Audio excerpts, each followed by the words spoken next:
खाली हाथ आए, खाली हाथ वापस चले जाएंगे। आज तुम्हारा है, कल किसी और का था, परसों किसी और का होगा। तुम जिसे अपना समझकर मगन हो रहे हो, बस वही प्रसन्नता तुम्हारे दुखों का कारण है। हर कीमती चीज को उठाने के लिए झुकना ही पड़ता है। माँ और पिता का आशीर्वाद भी इनमें से एक है। जिस मनुष्य के मन से मैं या मेरा या अहंकार का भाव समाप्त हो जाता है और जिसके मन से सांसारिक मोह माया की लालसा समाप्त हो जाती है, वही मनुष्य अंत में परम परमात्मा की शरण को प्राप्त करता है।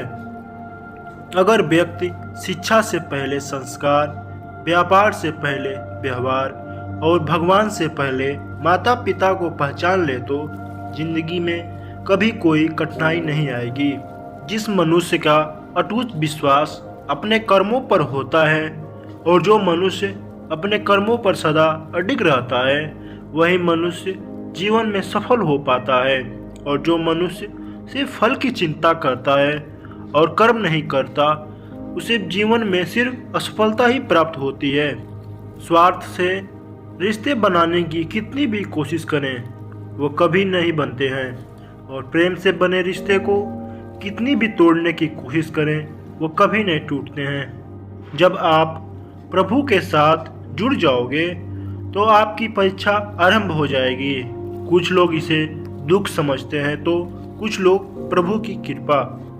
अहंकार करने पर इंसान की प्रतिष्ठा, वंश, वैभव तीनों ही समाप्त हो जाते हैं। श्री कृष्ण कहते हैं कि जीवन में किसी का भी भरोसा तोड़कर किसी भी अवसर को प्राप्त करके उसका सुख नहीं भोगना चाहिए।